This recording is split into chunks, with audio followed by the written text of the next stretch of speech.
Welcome to NC Political Tea, the show where North Carolina's political scene gets served piping hot, grassroots style. We're here to shake up the status quo with unapologetically conservative takes and a whole lot of Southern charm. From the halls of Congress to under the dome, we're exposing the deals, the drama, and the dirt that the mainstream media won't touch. Who's fighting for your freedom? Who's selling out to the woke mob? And who's about to get roasted? No fluff, no filters, and absolutely no time for spineless politics. Just bold Republican commentary, sharp analysis, and enough sass to make the left squirm. So grab your sweet tea or something stronger, and let's dive into the hottest headlines and juiciest scandals rocking the Tar Heel State. This is NC Political Tea, where the truth always gets served. So I know the guy on our intro, he invites us to get something stronger all the time than tea. Do you ever feel like at the end of the show you needed it? You know, some days I wish I put more in here than just water or orange juice, which I usually dilute both and drink that. Yeah, especially on a like today. I mean, there's so much to cover. The North Carolina General Assembly keeps us extremely busy, you guys. They're hopping, aren't they? They are. And I actually spent 2 hours of my day watching an oversight hearing on YouTube. Oh, really? It was worth it. I got some great clips for you guys. It was worth it. An oversight hearing of all things. Well, I think that one of the values that we bring is that we do things like that. And we have legislators reach out to us and tell us what's going on and answer our questions. Correct. And I watch these boring ass hearings so that you guys don't have to. And believe me, y'all owe me for that. Definitely. Okay. So listen, I wanted to tell you that we've been talking about this for a while. We had the state auditor, Dave Bullock, on to talk about it, but they're really serious about this Doge. The Doge. Yeah, they're very serious about it here in North Carolina. So look, the North Carolina House Speaker, Destin Hall, he announced this brand new, it's an interim select committee on government efficiency. So that's kind of the counterpart. So he put two heavy hitters in charge. That's John Torbett in the House of Representatives. Love that guy. And Keith Kidwell. They'll be leading this effort. They say they're going to cut through waste and streamline government operations. And I've known John Torbett for a long time and know he's serious about this. He's at the forefront of like all the education stuff that we've talked about. And so he's really got a lot of experience, speaking up and speaking out. And Keith Kidwell's pretty no nonsense also. And so, what does it mean? I mean, we know what they're trying to do. They're going to root out government efficiency, things like that, cut fraud, waste, and abuse. But as usual, the real question is, are they going to be stopped by either the bureaucrats or the uniparty? Well, we know the Democrats and the uniparty aren't going to like some of the cuts they suggest. So we can look forward to, as much as they cut, coming in the back door some other way. It's very much like the DEI thing, right? They just change the name and call it culture or some BS like that. Well, the thing about these things, guys, is we get very frustrated here because we can make cuts. And here's what I envision happening. You're looking at the hearing today. I'm envisioning, so they were grilling the Secretary of Transportation, and you're going to love Brian Echevarria, what he does. He'll be coming up. But they cut all these things, and then they put BS in the budget at the end. Well, it's out the front door and back in the back door, right? That's what we know. That's what they're going to do. They're just going to rename it and find some way to, it's like recycling. So, I mean, they could cut, let's say DPI, right? Department of Public Ed. They could cut, 15 million from it. I'm just saying they wouldn't, something like that. 10 million. Yeah. And then they'll put 20 million into the budget. So I don't want to be cynical. And like I said, I know this is a good faith effort, but the House in North Carolina is a lot different than the Senate. Well, here's where I do think some cuts will come. There's Roy Cooper out there trying to get Medicaid expansion. We know for a fact that Trump is going to axe that. Well, if they don't cut it, the counties are going to have to pay for it. Well, the Republicans gave it I know that's what, but I think I think they did that not with the intention that they know that if they fall below, I think it's $90 million that, that they just stop using it. Well, and they're in the middle of implementing 300 satellite offices. I'm a guarantee you half of those or almost all of those are going to go. Well, I'm going to be a realist here. The issue with North Carolina is a lot of employers, particularly in the rural areas, they're not making enough, revenue, quite frankly, to offer healthcare to some of these folks. And so the thinking was when Medicaid was expanded years ago, I think, a decade ago, is that it would cover some of the working poor. These are the $9 an hour farms, right? This tranche, I think it was 2 years ago? Year and a half. Yeah, went for the working well. Oh, yeah. Don't have a job requirement. Adding mental health care, what they've done to rural North Carolina, though, is they've now become beholden to the government to charge what the government wants. They've regulated drug pricing, and they've really cost us more beds, because if you can't afford to charge someone, then we can't have more than 9 beds in our ICU. Well, it's a gimme also to the hospital system. And so we're really consolidated. And so, that's going to be really interesting, right? Because there has been a lot of saber rattling from the feds, from the, Congress, about clawing that back. And I think once the reimbursement falls below 90% for the Fed, that the bill is written, the agreement to expand it for 600,000 North Carolinians will go up in smoke. Right. Absolutely. But here's what the problem is with that, Sloan, is if they've already invested in services in counties and people are using, for example, here where I live, they've invested in transportation for people who are indigent or who have, that don't have the appropriate mobility. People are now using those services. And when they get cut, what are they going to do? Well, the people that were the most needy had access to it already. Right. This new tranche was for people well above the poverty level that, don't have a job requirement. The one thing I can tell you is the job requirement will be put back in. Absolutely. And it should be. Yeah. I think if that was in there, a lot of North Carolinians would feel a lot better about the expansion to begin with, right? We want people contributing. The last thing I want is and by the way, the ages were like 25, 26. I don't want some 26-year-old who's smoking weed all day, who doesn't want to work, who's playing video games on Medicaid. I just don't. Because they just got off their parents' insurance policy. Mm-hmm. Yeah. And in a lot of cases, that's what's happening. And I know. Stretched. So we know the deal. Okay. So the worthwhile thing that I did see in the hearing, there are a lot of worthwhile things, but our friend, Brian Echevarria, he ran on cutting DEI for various reasons. Cost.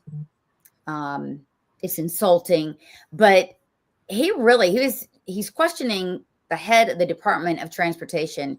You got to listen to this. Something in there about DEI, but yours, buddy, you were all in. Okay. And so I have a question. I mean, you hit gender representation, percentage of employees whose gender is identified as female. You hit diversity spending and all those things. Now, I have the opportunity to be around some really impressive people, whether Black, Hispanic, white, Jewish, whatever. And they're all highly qualified for the amazing jobs that they do, whether that's in IT, medicine, law, whatever it is, engineers, teachers. So I have a question about your DEI training. And my first question is, what resources are used for your DEI training? I would have to get back with you on that. I don't know off the top of my head. Please do. So is it provided by the OSA? So, I think, and I'm going to play another clip in a second, but I think he's getting to the part of the matter in the beginning is, what's the cost? What's the line item charges, right? And where is it coming from? Are we bringing Ketanji Brown, whatever his name is, that crazy guy? Where's the training coming from? Yeah. What resources are we using? But this next part was priceless. And it's a great question. HR? Do you know? I think it's partially in-house and partially outsourced. Ah, I'm not sure about OSHR. Now, the people in my family who are highly qualified for the jobs they have, they're a bit, and I say that to say this is anecdotal, what I'm going to ask. They get a bit offended by the idea of DEI because they spend so much time getting qualified and credentials. So I have a question, because in your strategic plan, which I'm grateful, you said you're going to basically have 22 to 31% of your employees be measured as minority. And Wow. when it Yeah. Okay. So think about that. It's going to go for, and he goes on and he says it's going to go for promotions. It's going to go for hiring. It's going to go for everything. What in the hell? That's a lofty target.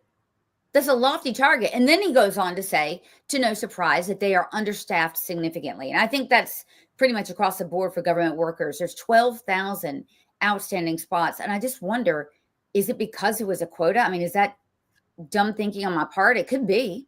Could be. It could very well be.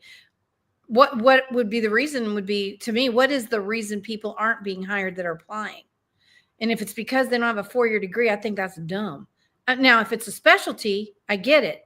But you're going to train somebody, and most likely for something to do if it's clerical.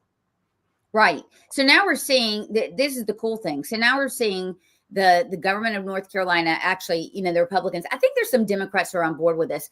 So we're filling that void with the 12,000 workers because it puts a really big pinch. Look at the DMV. I mean, that is a huge pain point. It's a nightmare.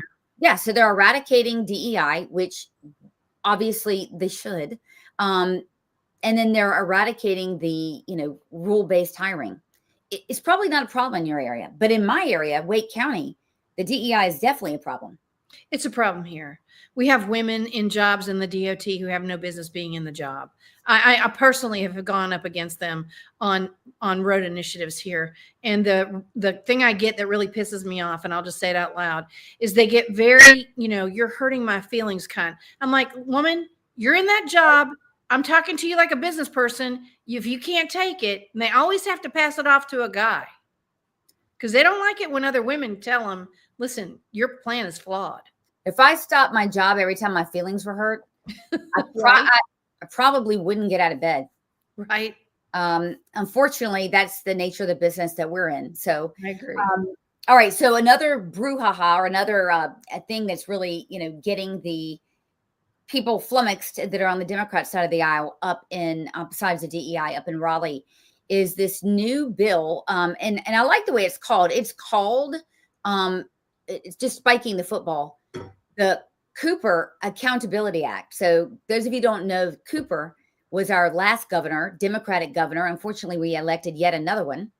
But this is kind of, you know, a stick in the eye and good fun, but it's serious business because when we had Hurricane Matthew, the funds weren't dispersed, a lot of fraud, a lot of grift. There are still people that are homeless from Hurricane Matthew. They're living in hotels right now. Still, when was that? It's been 5 years, I think, 4 or 5 years ago. Okay. I had that confirmed by a North Carolina legislator today.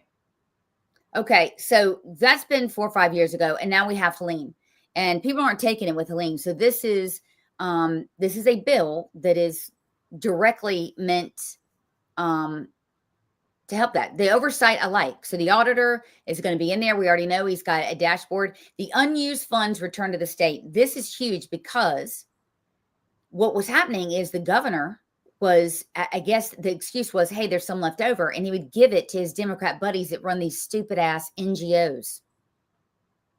And they would go and I don't know, they would pilfer. They would pilfer the coffers. We had nothing left.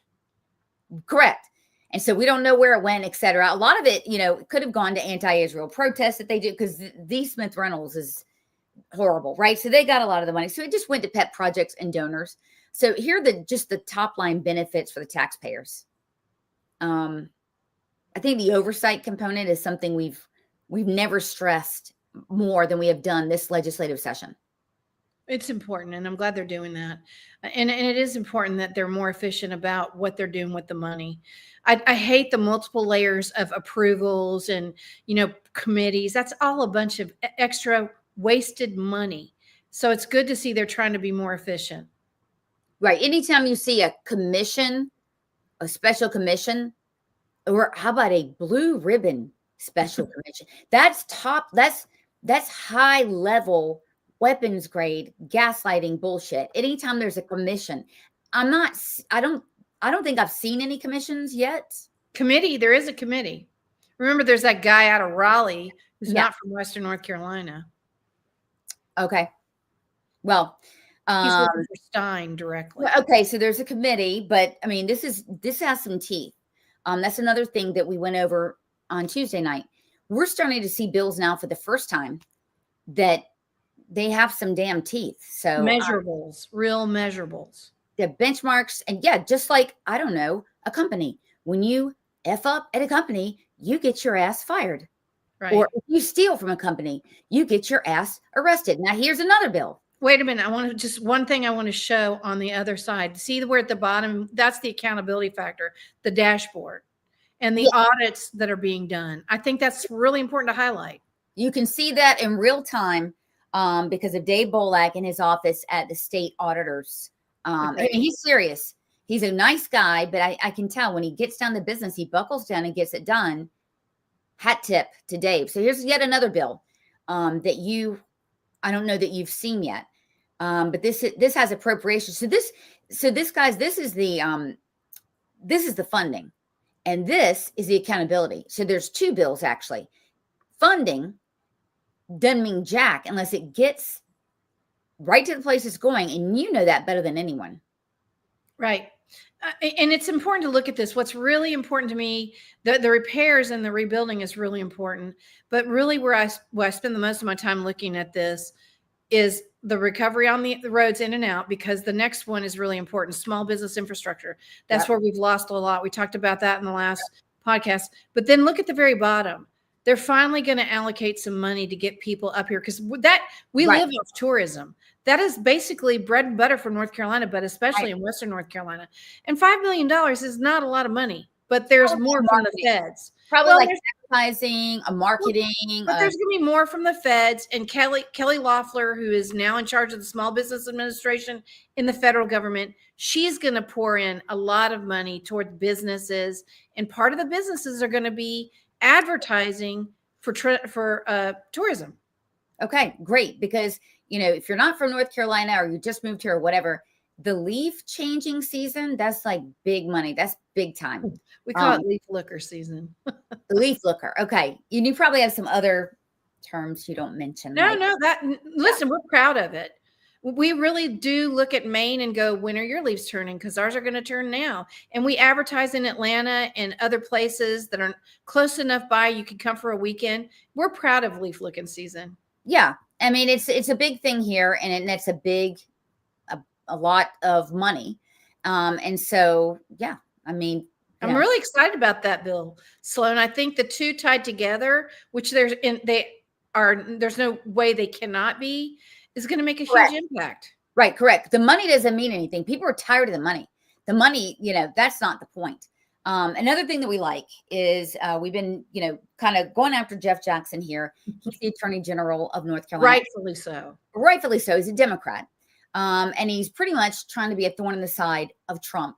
So now Republican lawmakers, they're advancing several bills that are going to reduce or actually restrict his ability to sue Trump and to stop the agenda.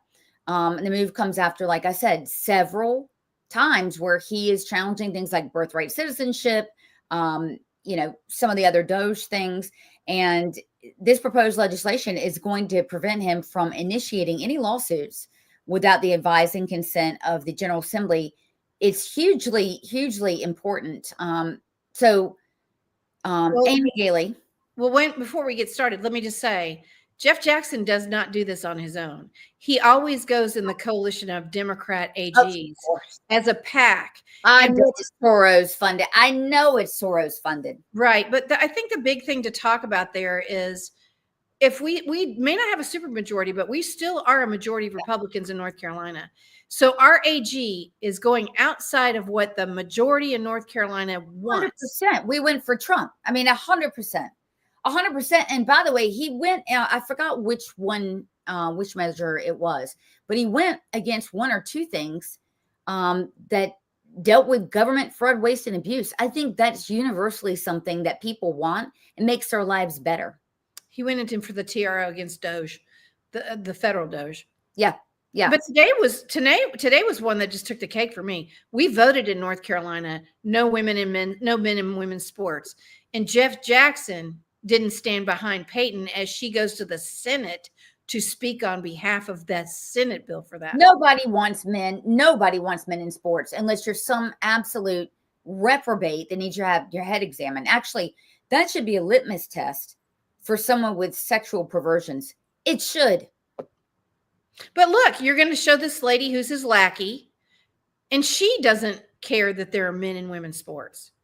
Well, yeah, it's political grandstanding. It's just as Amy Gailey has said, he is nothing more than a political grandstander. But I like what Tim Moffitt said. He told him, he said, yeah, we certainly can control what he does, and he can just resign if he didn't like it. I love Tim Moffitt. He's a strong Western North Carolinian from Henderson County. Was in the House and now he's in the Senate. They used to call him the commissioner of sin because he had the ABC board. He's a really good conservative. Yeah. I mean, he makes a good point. It's like, look, don't get pissed at me. We have the ability to do it, and you didn't have to take the job, buddy. And we're going to do it. I mean, it's what the people want. So the thing is, if he resigned, they just put another Democrat in there. Well, I know that's true. Look, elections have consequences. Dan Bishop, he was the best guy on the ballot. We told you over and over again. Don't know why he didn't win, but they have consequences. So to be honest with you, he ended up in a great place. He's now at the OB up with Russ Bott. Yep. I never know if I say his last name right, but he has oversight over all the federal spending now, and he can see what exactly is allocated in North Carolina and for North Carolina. Absolutely. And he may assist us in choking some of this money off that's going to illegals. And we have a big announcement tomorrow, Tuesday. Thursday. Tuesday. It's Thursday already. And the week has gone by so fast. I think CPAC messed us up when it comes to what day it is. Yeah. Yes, definitely. That definitely had a role in it for sure. And coming back and being so busy. So, and then having these legislators keep us hopping. Which we love. We love you guys. So UNC, here's a big thing. UNC Board of Trustees, they met, or Board of Governors, excuse me, they met, and they came out with a policy. Okay. No more conference. Whoopsie. Let me turn this shit off. I don't want to hear it. They came up with a policy, okay, to regulate campus protests. And we know since October 7th, we've seen the most horrific, unlawful, anti-American, anti-Jewish protesters where really foreign nationals are literally saying we are Hamas. They're spray painting the campus. They're taking down our American flag and assaulting professors and cops. We have it on video. We've been talking about it. Now, this is a bullshit policy. So UNC says it's fostering a spontaneous expressive activity zone. Basically, they didn't really change the rules at all. They didn't put any accountability in. And when it comes to students who have been arrested, they're not saying expulsion. They're not really marshaling in. There's no teeth. Well, there never is. Right. You know what's weird though, Sloan? Your kid goes to a school in elementary school, junior high, and high school, bullying policies, zero tolerance. Okay. Then they get to college and there's no such thing as a bullying policy. Well, there is such thing as a bullying policy. It does not apply to white men, Christians, and definitely not Jews. But for everyone else, there's something called microaggressions. Do you know what that is? Having a normal conversation with someone, normal. And someone gets incredibly pissed off and reports you to the dean or someone like that for something that you was just fine to say 5 minutes ago. That's a microaggression, and it's available to students who are foreign nationals. They love to just try to have you arrested, by the way. and others. But it's not available to the Christian, and it's not available to the Jew. And that's DEI, my friends. That is DEI. Yeah. Alive and well and still going and manifest in these policies that are going to keep going. So we're going to have some oversight. I'm not satisfied at all with what they're doing. In fact, I don't even know why they're meeting. I don't. So that's what I think of it. Now, this really got me excited. So the federal Department of Ed, and this is K through 12, they've launched a website, like a watchdog website. Doge. It's a Doge site. Okay. Well, I thought it was really cool and super easy to use. Check it out. First of all, they say, this is a novel idea. Look what they say at the top. Schools should be focused on learning. Want to report some bullshit? Let's go. What's your email? Where's school? Oh, right? And tell us about the bullshit going on and submit. And upload files with proof. Wow. Good job. See? That's going to get some funding pulled. Yeah. Well, again, I think while the federal departments are firing people, like this is going to need people on the back end, right? Doing intake, doing things like that. Yeah. And it'll be probably at the state level. You know what I mean? They'll have reps in state that are going to go out and inspect and review. That sounds like a good job. There's no reason for them to keep them in DC when the actions are happening in specific states. Right. Field reps, if you will. Absolutely. Okay. On the ground. So how would that work? We have over 3,788 counties in this country. Yeah, but you could divide the state of North Carolina into 5 regions and have 5 reps or 2 reps per. You could do it east and west and divide it into 2. I seriously doubt you're going to have a zillion complaints, but if you need reinforcements, there may be another area that doesn't have that many issues going on. I mean, there's going to be a lot of gags, right? Mm-hmm. A lot of I can tell you one thing. I would certainly love to see that Davidson County Central High School reported to that DEI thing about the racism for the word illegal alien. Yeah, I'm sure it already is. I'm sure that's reported in the courts right now. Do you have any on that? Okay. Yeah. So all right. It's the court battle's moving forward. They've got the okay to move forward, and they're moving forward as of, I think, Monday. Can you just briefly tell us about that for those people that haven't heard about that? It was insane. So there was a young man, Christian McGee, at Central Davidson High School, who was in a classroom with his teacher and his other students, and they were going over vocabulary words, and she gave the word alien, and he asked her to clarify. Did she mean alien as in space alien, or alien as in illegal alien with a green card? And a young man that's a friend of his made a joke and said, "That's not funny. I'm going to beat you up." And they called the 2 out of the classroom, had the assistant principal get involved. And by the end of the day, he was suspended for 10 days for racism. Unreal. And gone on his record. And then, to take it further, the mother was alienated and gone after by the school board in retaliation. And so, but these things happen all the time. So again, discipline seems to be a one-way street. If your name is Christian and you are a Christian and you're white and you're a male, you seem to be caught in the crosshairs a lot. And again, that's DEI. We're seeing it quite a lot. Yeah. And I think the worst part of the story, not that they did all that with the racism thing, but there was no recourse for him. So if you get a 10-day suspension, there's no appeal. Correct. So they took it to the state. They had the law changed because of that. And now they're suing the district. And Leah is great. And she's been a wonderful activist. And she's been great. But again, so we definitely need some of these things done. The last thing I want you to tell us about, the election board is changing a little bit what they're doing. They're proposing changes. So they're proposing changes to the rules around observers and election contests. Those are the two main ones that I saw. All right. The first one is they're going to give people the ability to challenge observers within 2 days after the name goes in. You have to wear name badges if you're an observer, all these just little things. And the second one is challenging an election. So, right now we're in the middle of this major challenge that's legal. Right. Yeah. Well, you can challenge. I think that there's an elongated period right now. They want to shorten it. They want to shorten it to a very short period and have a very streamlined process. And I'm sure the Democrats would love that to happen. Now, there's going to be comment available through the North Carolina State Board of Elections on this through April 21st.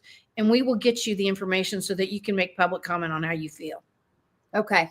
Yeah, we need to know where to go. And I know that, with election integrity, a lot of you guys are very interested in that. And the thing is, with elections, what we're seeing now with the Riggs and Griffith case up at the Supreme Court, on the one hand, they will tell you, you cannot challenge fraudulent votes or election fraud or potential election fraud. You can't do that until after the election. So post haste, right?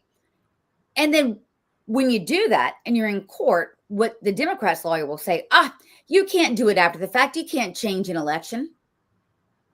Right. What in the hell's going on? Right. And I think that's why these rules of change are really important. Now, I think we really need to apply scrutiny to what's being proposed, and people need to get out and make their voices heard. There are other suggestions in this, but those are the two hot items.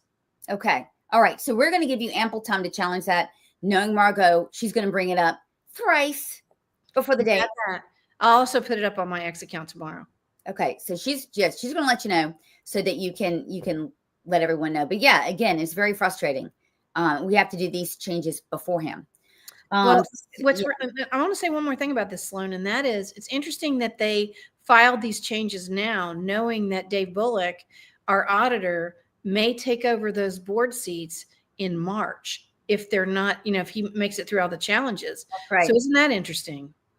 Fascinating. So now they're getting off their ass. Is that what you're saying?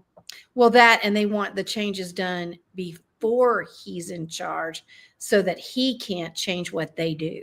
And take the credit for it. But yeah. Correct. Got it. Okay. Yeah, but that's politics. I mean, we're in that business. That's right. We're in the business. So we talked a little bit about we've talked a lot about this radicalism on the college campuses. And we talked about UNC not doing anything. But this is some absolutely disgusting BS is going on up in New York. So last night, Jews were told at Barnard College, this is at CUNY in the city, they were told that they were not safe on campus because Hamas holes, and they had to leave. So just before we came on, there was another protest going on. I want you to tune in with what they're saying. Listen to what the protesters are saying here.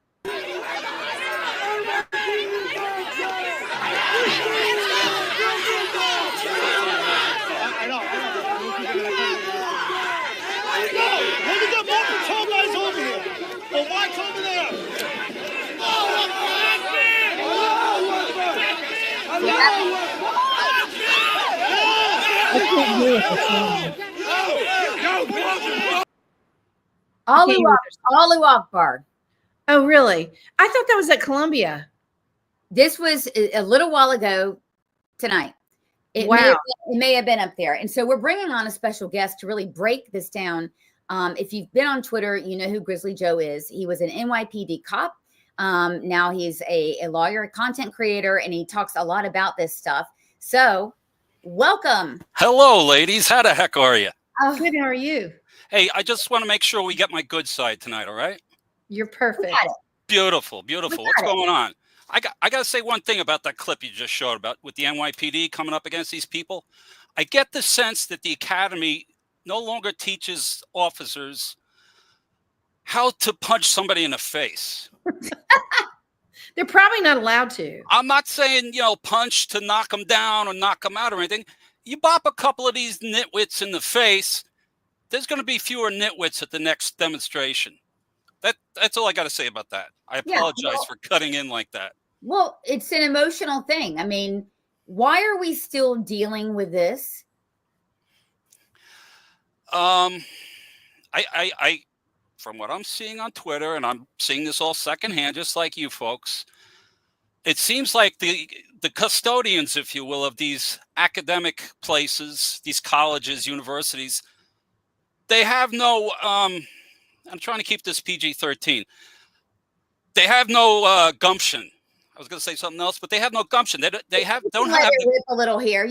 I'm known for dabbling in the cuss words. It drives me nuts that these university administrators are out there talking to these folks, trying to make a bargain with these folks, much like Israel is trying to make a bargain with Hamas and all the other lunatics in that area. It drives me insane. Yeah. Someday, when I'm king, I'm going to straighten it all out. All right. And actually, if Donald Trump wants my help on things, I could help him out a little bit if he needs it on straightening out some of this nonsense. It drives me crazy. I'm telling you. Yeah. Well, I know it's insane. I mean, these kids need their ass beaten. I mean, yeah, for sure. There you go. Yeah. I mean, that's what they need. That's what they deserve. So I was very relieved because, you've been a cop in New York, you know the threat of terrorism and of Islamic terrorism. In fact, often the first victim of Islamic terrorism really are Muslims themselves. So this affects everyone living here. Yes. Yeah. Go ahead. I'm sorry. What do you think? Tulsi Gabbard said, look, this is a priority number one.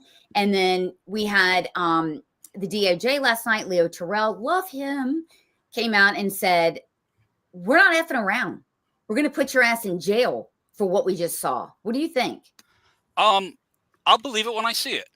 Not that I don't think they'll follow through, but I encourage them to do what they're promising to do, and I would like to see it. I would like to see some of these Hamas supporters in our country shipped out if we can. If they're students here on visas or whatnot, get them the heck out, because if they're out there protesting in support of what these animals did on October 7th, it's no good. We can't have them here.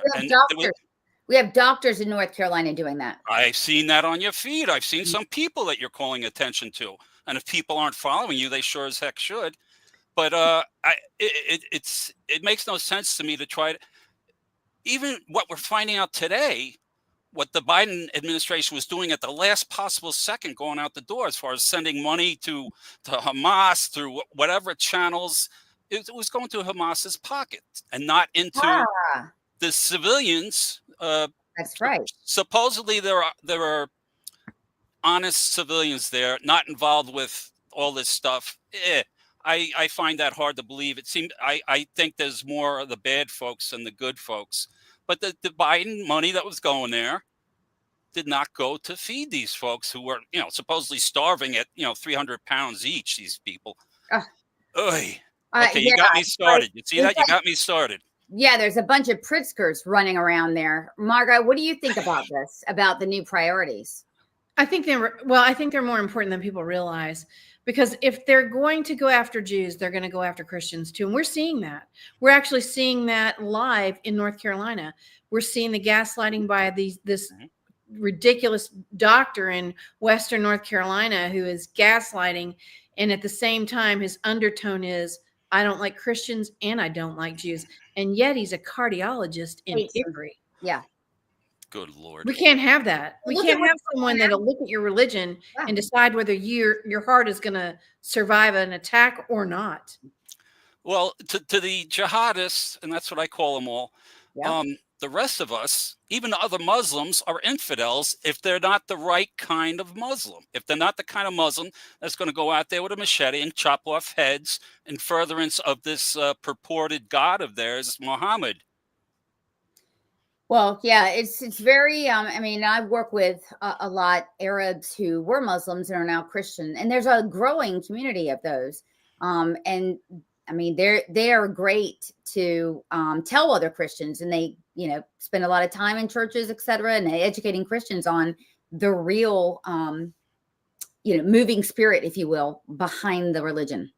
I look forward to one one type of person I enjoy following on Twitter, which is what I will always call it, are former people who say they're former Muslims. Mm. You know, I mean, you look at, we have Muslims, westernized, if you will. Dr. Zuhdi Jasser, for example. I see him many times at Astronomani. AIPAC. Yeah. Astronomani. Yeah, right. All these folks. So it is. The thing is, these folks in Gaza, from the earliest age, they're taught you got to kill, you got to go out there and kill people for your God, for Muhammad, because this book, the Quran, tells you that's what you're supposed to do. And then you see mothers of these young children, the Palestinians, you see mothers saying, I want to have more children so they can go die in furtherance of jihad. It's just, I don't, and I honestly don't know. I don't have an answer. How do you cure that? How do you fix that when the kids are coming up as soon as they can? I saw a picture the other day, a baby apparently in Gaza with laying down with the Hamas thing around the little baby head and hand grenades, taking a picture. Oh, look at my baby. It's going to be jihadist one day. I don't like it. No way. No. And, you know, there's going to come a point where Israel's just going to have to, I guess, get a little more aggressive. I don't know at what point that happens. But these kids, these idiot kids here, a large percentage of them, 10, 15 years ago, whenever it was, they would have been down at Occupy, Occupy Wall Street. And before that, these same type of idiots would have been following the Grateful Dead around from town to town to town. Here's what you're looking at here. This guy, see the guy with the black backpack? He's Jordanian. So he came here from Jordan. I don't know at what point in his life. Gay guy, actually. So we know what would happen to him in Jordan, right? And here he is beating the hell out of Americans. Immature gent in this case. He's commandeered. This guy's at UNC Chapel Hill. He's actually head of the student government, if you can believe it, for grad students. Commandeered the entire campus. He's a complete terror. I've got far left professors calling me and saying, oh my God, we hate you, but we love you too for what you're doing and helping us get this cleaned up. I'm like, I'm one woman. You've got a whole administration down there. By the way, before you came on, I previewed the brand new policy, I guess you could call it, the UNC Board of Governors rolled out for 17 state schools. It doesn't really manifestly hold anyone accountable. It doesn't have any teeth. The weird thing is, at one of the universities in New York City, I forget which one, they're protesting because 2 of their colleagues were rejected from the school. Barnard. Okay. So all these idiots are in there protesting. Apparently they hurt, I believe, a public safety officer last night. I had to go to the hospital, but an employee in any event of the university. And then you see them sneaking food in and stuff. You got to shut it down. Yeah, I mean, First Amendment is one thing, but how is that petitioning the government? I don't see it. I don't see how that. Well, Barnard's private. Barnard's private school. Okay, so it's private, so they can do whatever they can throw people out of there right off the bat if they want to. If it's private, they don't even have to worry about First Amendment considerations. Yeah, I mean, Margo, you and I have been covering this for a while. I will say that I'm very glad that there is a new tone. Tulsi Gabbard coming right out and saying Islamic terrorism is a threat. We're going to deal with it. Margo, what do you think about that? Well, I think it's overdue. I think that spreading hate in any way, shape, or form is just bad for America. And I think we've lived through a bunch of it in the last 4 years, actually in the last 10 years, if you really look back. And it's time. It's actually time for us to change the culture. And I'm glad that it's coming from the top. And I'm specifically glad that it's Tulsi Gabbard that's doing it, because let's be honest, she's not a Republican. She's not. But to see that she has come across the aisle and said, this is crazy, we can't do this anymore, and to be the leader to do that, it should be unifying. But you know what's happening? Now the left really hates her. Well, surprise, surprise. Now we even got John Fetterman, who we all thought was left of left, way over there into a whole nother world or something. He's coming out against these jihadists, these folks in Gaza who came into Israel. And so, you know, it's nice when these folks that we think are on the other side from us eventually come around and share their thoughts with us. Because I mean, it's horrible what they did that day. It's horrible what they've done to these hostages. The mother and the two kids coming home the other day. That's wrong. It's just wrong, and we gotta stop holding back, and we just gotta slam these people and squash them. That's my own personal opinion. But you know what, Grizzly, you know what really bothers me? There are still people out there that don't believe that happened. That is how insane this world is. Yes. We literally watched it happen and they deny it. I happened to be awake early that, it was overnight when it broke on X. Yeah. And I saw a lot of stuff that you'll never be able to find anymore, videos and such that they were recording themselves. One of the things I saw more recently, and I don't know how, was a video of them, these animals cutting a baby out of the mother's womb while the mother was alive, conscious, but with her mouth taped, so they didn't have to listen to her screams. And I understand why Israel and news organizations don't want to be flashing these videos out there, showing these pictures. But to what extent is us respecting the deceased families, the victims? To what extent is that like whitewashing what's going on? A lot of people, like you said, they don't believe it happened.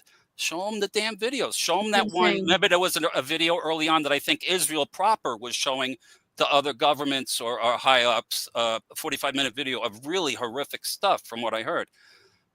We can't dilute what this is. Like on 9/11, I was on duty downtown Manhattan that day. I've got 4 friends inked on my shoulder.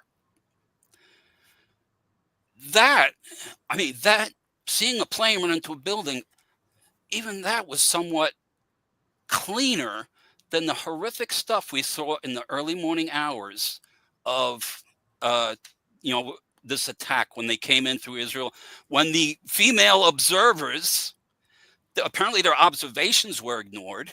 They didn't have guns. I assumed prior to this that everybody in Israel had a gun, because the concept that most of the population has to serve in the military for 2 years, I believe.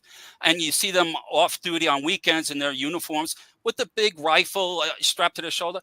It boggles my mind that none of these settlements or these villages, if you will, none of them had guns to fight these people. That's right. In the Gaza envelope, is where they were. There's a couple of reasons why. The people that choose to live there, it's kibbutzes, and it's people that are really, I guess you would say, far left. And a lot of these folks, hippie dippies, and had done a lot. So there's one thing. But another thing, the gun laws are very different in Israel, and they're very much more restrictive. So, that's kind of where this, came from. But deeply painful. I have a lot of family. A lot of my family is in Israel.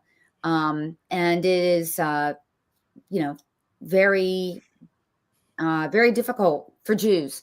And it's compounded when we have to listen to this shit all the time and deal with it. And if you're in a business like I am, you're in it, and you can get really mad. Yeah. And exhausted because it's so frustrating. I've, for what it's worth, I've totally changed the way I do my Twitter feed since that day. And I don't know when used to be, I'd schedule a Twitter feed, news, op-eds, opinion, good stuff. I'd schedule it the day before, and it would run 3 or 4 items an hour from 6 a.m. to 6 p.m.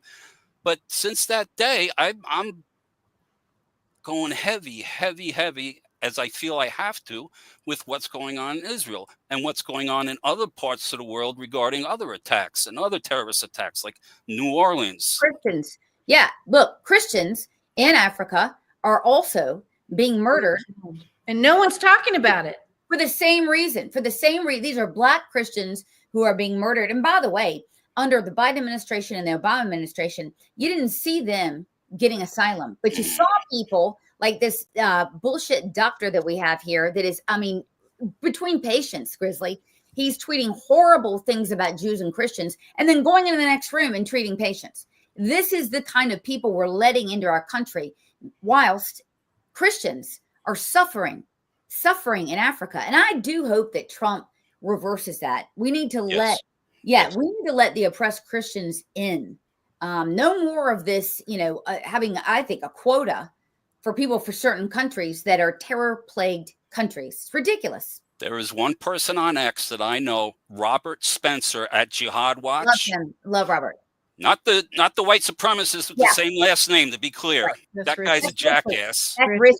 Yeah. Yeah, but Robert has been covering what jihad does to everybody. Christians down in Africa, here, there, everywhere. You follow his feed, you have a good sense of what the heck is going on. I don't know if you can see him, but on my bookshelf over here, I got at least 5 or 6 of his books. I highly recommend his books, and people should follow him at Jihad Watch RS, as in Robert Spencer, because he, I go to him sometimes. I go over to his feed just to see what else is going on. We're all focused on Israel now, as we should be, but it doesn't mean the rest of the world is safe. Well, it's in our midst. Well, and I don't think the first time I ever found out there was Hamas or jihadists in South America was on his feed when they were talking about the camps in Venezuela. And I was shocked because when I told people that, they didn't believe me. I'm surprised, speaking of knowledge amongst the general population, I told my brother the other day, I mentioned to him, oh, well, they sent the mother and the 2 boys back. He goes, what mother? What boys? So many people didn't know. I mean, maybe they watched the news at night. Maybe they tuned some of this stuff out. But, people don't know. I submit to you that the vast majority of the population, people who aren't on X or on Facebook even, they don't know what happened over there in Israel. And this is what's feeding some of the folks who choose to excuse what happened or not believe what happened. It drives me nuts, to tell you the truth. I got to cut back on caffeine, for crying out loud, because that's how it drives me insane. Talking to my brother the other day, I love him, and I was helping him do something as family does. I'm like, I'm thinking to myself, how can you not know? How can you not know? I got up early in the morning for where I live to watch the live Israeli news of the funeral processions. That morning. The crazy thing is my sleep has been so disrupted because every Saturday morning, well, really it's Saturday morning for Israel. It's really in the middle of the night every Friday night. And so and actually, Margot, we traveled together, so you saw what I meant. I was up all night. Oh, I did. Yeah, I mean, it really does affect you. So on the one hand, Grizzly, it's like we don't want to do it. On the other hand, it would be dishonoring the situation and minimizing the situation to not watch this. But unfortunately, Americans are not going to have to worry about a distant land and terrorism. We know that. I was a volunteer at Ground Zero for 6 months. I came on the 13th of September and stayed. And then I was in the Boston terror attack. So I've seen it. So I know that you can be minding your business, doing whatever. And unfortunately, I think people are going to interface with terrorism, unfortunately. Here. Question. Are you enrolled in the World Trade Center Health Program? Yes, I am. Excellent. There's a lot of stuff drives me crazy in this world, but you'd be surprised how often I run into people, even NYPD people from that time period, who are not registered, not even registered, let alone going for the annual exams that I've been going for annually. Well, I'm not good about that, but I do get the mail all the time. I get the mail, and I just did my annual about 2 weeks ago, and a couple years ago, something turned up, and I had to, how do I put this? Again, I'm trying to stay PG-13. I lost one of my boys. Can I say that? Is that clean enough? Oh, wow. You were Lance Armstrong. We we caught a tumor ridiculously freaking early. So that's why I encourage everybody 9/11, be in the health program, be monitored. And just in regular life, people who not 9/11, stay up with your annual health visits and stuff. The only reason Margo just went today.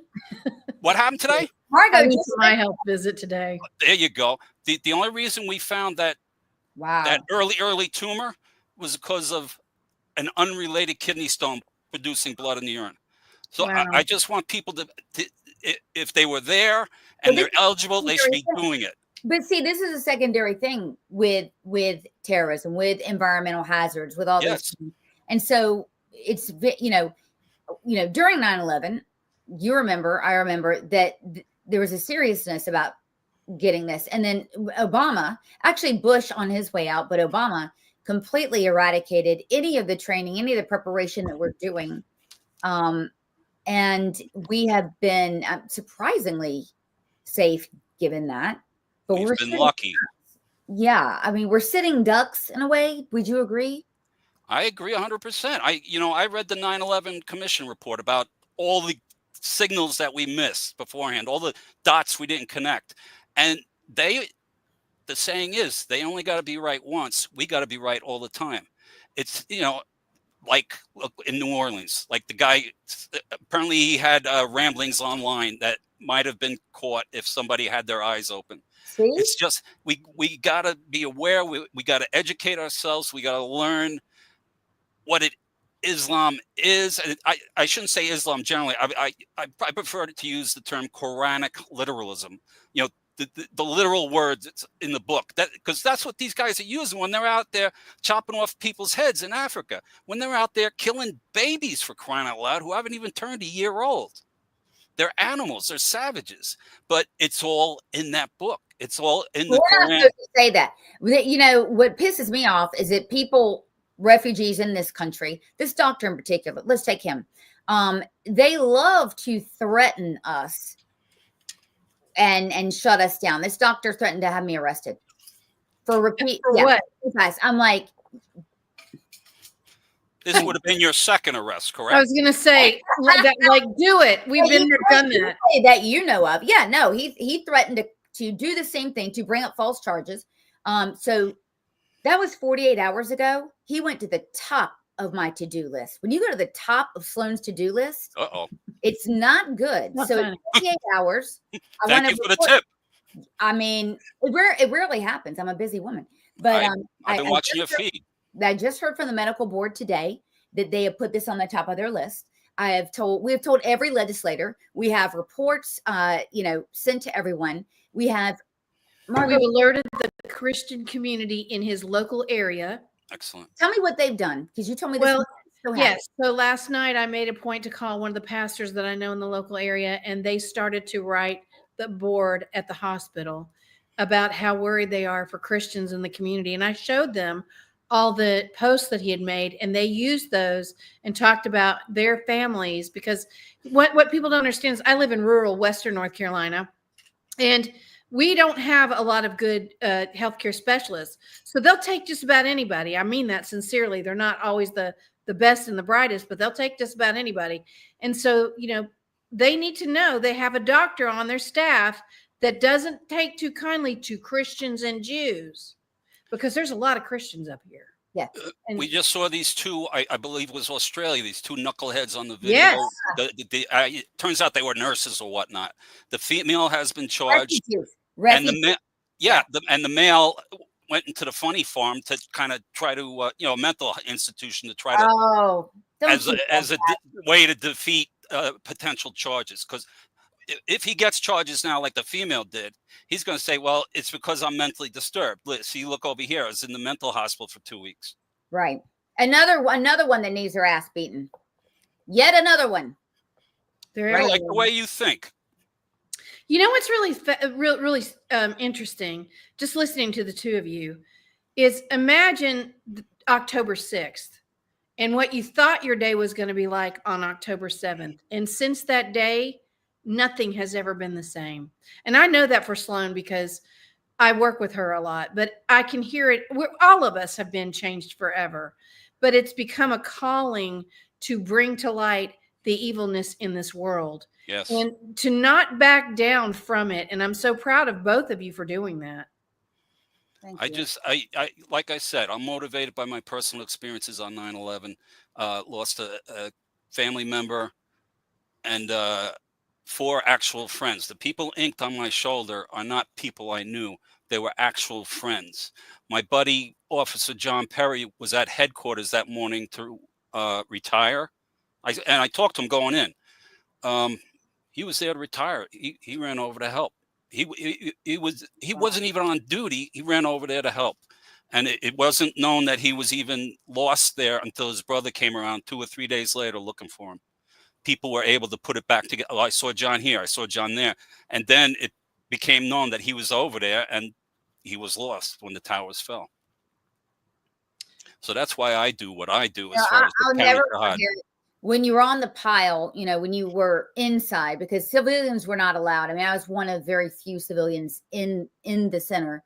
And then when you left, as soon as you left the gates, there were, I mean, thousands of pictures of people who were missing and family members who would just, I mean, in the days after would just come right up to you. Have you seen this person? I mean, just absolutely desperation. Horrible. And it was, and they were everywhere. They were everywhere, those missing posters, yeah, those missing pictures.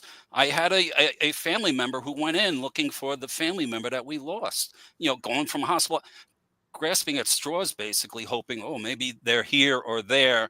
They're unconscious, they're injured. But we were lucky in a sense that my family member, he was recovered. It still gets me. He was recovered 6 months later. oh gosh, I'm so sorry. So we were able to have the funeral, et cetera, et cetera. A lot of people weren't. And a lot of people, there was, A lot of people, nothing has been found, not a fingernail. It's horrible what they did that day. And it's horrible what they continue to do and what they're doing now in Israel, in Gaza. well, we have to stop it. I mean, you know, and believe me, I mean, the three of us, I mean, we're warriors. We have a war, a literal war going on. You know, we have terror attacks, but we do have a war of information here, and it's damn serious. It's as serious, I dare say, as the physical fighting. Agreed. Very important component what we're doing here. So, I mean, I tip my hat to both of you guys, especially because you're not Jewish. I mean, that means so much to me and so much to the Jewish people. So I really want to thank you. Let me tell you something. This Irish Catholic boy will gladly accept an honorary Jewish designation. Well, You know I've what I already given Margot a Jew card, so I'll give you I'm a mensch. Need Okay. it. Anytime you need it, of course, we're Jews, so it has diamonds on it. I'm not going to turn that down. You got to laugh every now and again, right? Because otherwise you're just going to go nuts. Your head's going to explode. I'm gonna end this with Floyd Mayweather. By the way, I only have a crush on one guy that my husband allows. It's Richie Torres because of his positions on Israel. All right, but this is the second guy. Now this guy's straight, so I don't think my husband's going to allow. But he is a tremendous friend to the Jewish people. Floyd Mayweather, he's just so smooth and so wonderful. So I want to end on a good note. He just put this video out here. I think everyone's going to love it. You got to love this guy. I know. Yeah, Trump before, we didn't appreciate him, but I think Trump is a great president. Actually, he's the best president in my eyes. He's the best president we ever had. A great businessman, and that's what it's about. Trump has done an amazing job, and a lot of people around America are upset. But no matter who goes in the White House, we're always upset. Right. And I think Trump is the man for the job. He's the best president in my eyes. We had Trump before. We didn't appreciate him. Love this guy. Great friend to Israel. Yes. And thank you for coming on. Love all you guys. I mean, seriously, the support that we've gotten for the show. Thank you for having me. I can't tell you how much I appreciate it. You're the I'm first back. folks allowed into the Grizzly Joe bunker, by the way. This Come is a back historic sometime. kind of thing. I'm glad we got the wide shot. This is quite a variant. You're looking at two shabby chic girls There you go. and then Grizzly Joe. I was looking at your backgrounds before, and I love them. I I love think them. we do a good job. We do a Yes. good job. Yeah. Yes. Yes.